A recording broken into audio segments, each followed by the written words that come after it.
పాకిస్తాన్ కు కేంద్ర హోంమంత్రి అమిత్ షా స్ట్రాంగ్ వార్నింగ్ ఇచ్చారు. భారత ప్రజలపై దాడి చేస్తే అస్సలు సహించమని హెచ్చరించారు.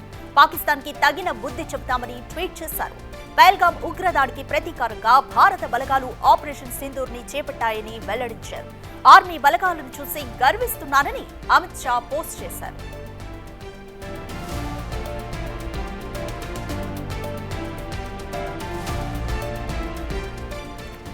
మరోవైపు సరిహద్దులో ఉద్రిక్త పరిస్థితులు. దీంతో పాటు నియంత్రణ రేఖ వెంబడి పాక్ కాల్పులకు తెగబడుతున్న నేపథ్యంలో ఆర్మీ అధికారులకు సెలవులు రద్దు చేస్తూ కేంద్ర హోంశాఖ నిర్ణయం తీసుకుంది. ఈ మేరకు ఇప్పటి వరకు సెలవుల్లో ఉన్న వారంతా తక్షణమే విధుల్లో చేరాల్సిందిగా అమిత్ షా ఆదేశించారు.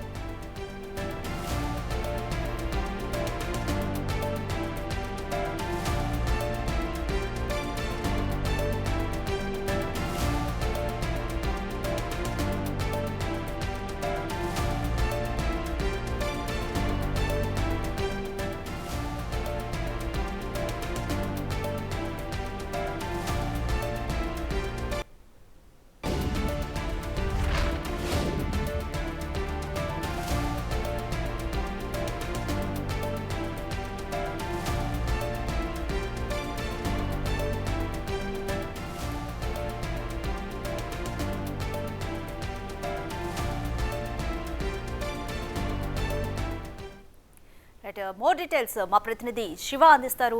శివ, భారతదేశం ఇప్పుడు గర్వపడే మూమెంటే, కాకపోతే ఇక్కడితో తృప్తి పడతారా ఆర్మీ ఫోర్సెస్, లేకపోతే అభి పిక్చర్ అభి బాకీ హై అంటూ కూడా ఆర్మీ చీఫ్ చేసిన ట్వీట్ని ఎలా చూడాలి? ఇంకా ఎటువంటి యాక్షన్స్ తీసుకోబోతుంది భారత్ అని అనుకోవచ్చు?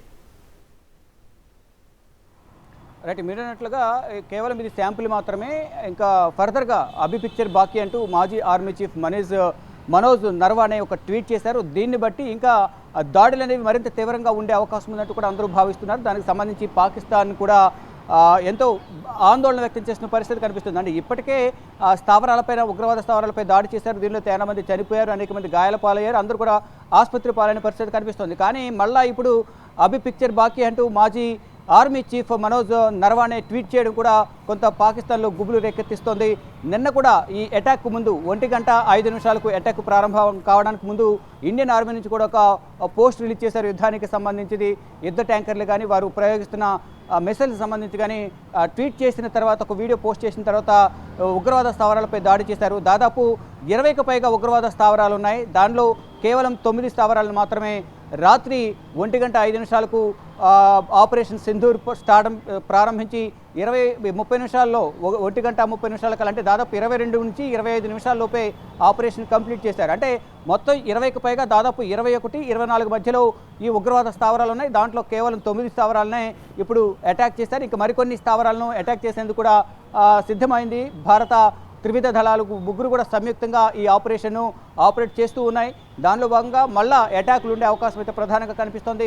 ఈ నేపథ్యంలోనే పాకిస్తాన్ కూడా ఏదైతే పాకిస్తాన్పై భారత్ చేస్తున్న అటాక్లను ఎదుర్కొనేందుకు సిద్ధంగా ఉంది.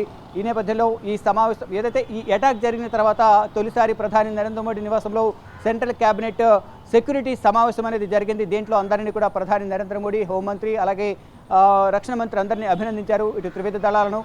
ఫర్దర్గా కూడా ఇదే ఉత్సాహంతో అందరూ పనిచేయాలి. ఇదంతా విజయవంతమైన నేపథ్యంలో అందరూ కూడా భారత్ను ప్రశంసిస్తున్న పరిస్థితి కనిపిస్తోంది. అంటే దేశ విదేశాల నుంచి, ప్రపంచ దేశాలు కూడా భారత్ మిత్ర దేశాలు ఏవైతే ఉన్నాయో వారందరూ కూడా అభినందిస్తూ ఉన్నారు. ఇటు ఇజ్రాయెల్ కూడా ఫోన్ చేసి మీరు చేసిన అటాక్ని మేము సమర్థిస్తున్నాం, పాకిస్తాన్పై దాన్ని సమర్థిస్తున్నాం, మీతో మేము ఉన్నామంటూ కూడా వారు కూడా మద్దతు పలికిన పరిస్థితి కనిపిస్తుంది. ఇప్పటికే పుతిన్ కూడా నిన్న ప్రధాని నరేంద్ర మోడీకి ఫోన్ చేసి మీ వెనుక మేము ఉన్నాము, యుద్ధం సమయంలో అన్ని విధాల సహాయ సహకారాలు అందిస్తామన్నారు. ఇది కేవలం అటాక్, ఉగ్రవాద స్థావరాలపై మాత్రమే అటాక్ చేశారు. ఏదైతే పెహల్గాంలో ఉగ్రవాదులు కాల్పులు జరిపారో ఆ టూరిస్టులు ఆత్మకు శాంతి కలగాలనే ఉద్దేశంతో ఉగ్రవాద స్థావరాలను మట్టుబెట్టే ప్రయత్నంలో భాగంగా ఏ ఒక్క ఉగ్రవాదిని వదిలే ప్రసక్తే లేదు. వెతికి మరి వారిని మట్టి పెడతాం, శిక్షిస్తామంటూ కూడా కేంద్ర హోంమంత్రి అమిత్ షా కూడా కీలక ప్రకటన చేశారు 2 రోజుల క్రితం.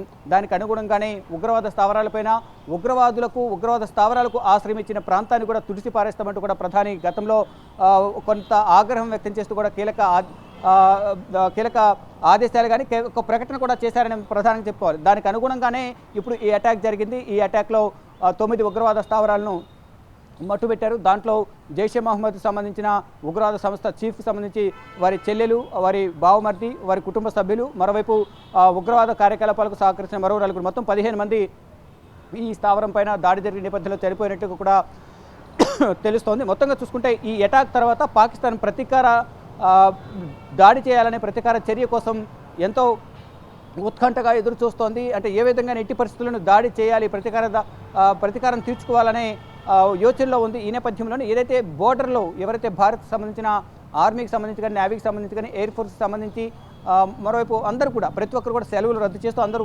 విధుల్లో ఉండాలంటూ కూడా ఆదేశాలు జారీ చేసింది భారత ప్రభుత్వం. ఎవరైతే ఇప్పటివరకు సెలవుల్లో ఉన్నారో వారంతా కూడా తిరిగి విధుల్లో చేరాలంటూ కూడా ఆదేశాలు జారీ చేసిన నేపథ్యంలో వారందరూ కూడా విధుల్లో చేరేందుకు సిద్ధమయ్యారు. మొత్తంగా చూసుకుంటే ముందు ఇంకా మరిన్ని అటాక్స్ ఉండే అవకాశం కనిపిస్తుంది. అంటే ఉగ్రవాద స్థావరాలే టార్గెట్గా మా దాడి ఉండబోతోంది, మా అటాక్లు ఉండబోతున్నాయి అనేది కూడా భారత ప్రభుత్వం చెప్తుంది. దానికి అనుగుణంగానే ఎక్కడ కూడా సివిలియన్స్కు నష్టం జరగకుండా కేవలం ఉగ్రవాద స్థావరాలపైనే అటాక్ చేసే విధంగా కూడా అక్కడ రూపకల్పన చేశారు. దానికి సంబంధించి మీడియా సమావేశం కూడా ఏర్పాటు చేశారు. అంటే వింగ్ కమాండర్, అలాగే కల్లలు కూడా మొత్తం దానికి సంబంధించి ఎక్కడెక్కడ అటాక్ చేశారు.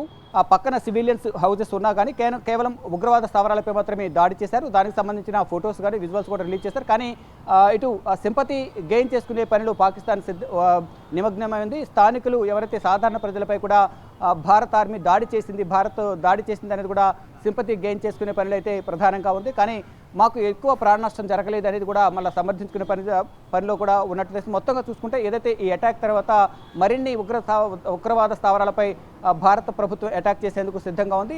దీనికి సంబంధించి ఇటు పాకిస్తాన్ కూడా ప్రతీకార దాడి తీర్చుకోవాలనే యోచనలో కూడా ఉంది. దానికి సంబంధించి ఇప్పటికే ఇటు అధికార పార్టీ, మరోవైపు ఆర్మీకి సంబంధించి ఇతర భద్రతా బలగాలతో కూడా ప్రధాని షహబాజ్ షరీఫ్ సమావేశం ఏర్పాటు చేశారు. మరోవైపు ఇటు భారత ప్రధాని కూడా విదేశీ పర్యటన రద్దు చేసుకున్నారు. ఫర్దర్గా ఎటువంటి వ్యూహాలతో ముందుకు వెళ్ళాలి అనే దానిపై మాత్రం ప్రధాని నరేంద్ర మోడీ ఆధ్వర్యంలో ఒక సమావేశం ఏర్పాటు చేశారు.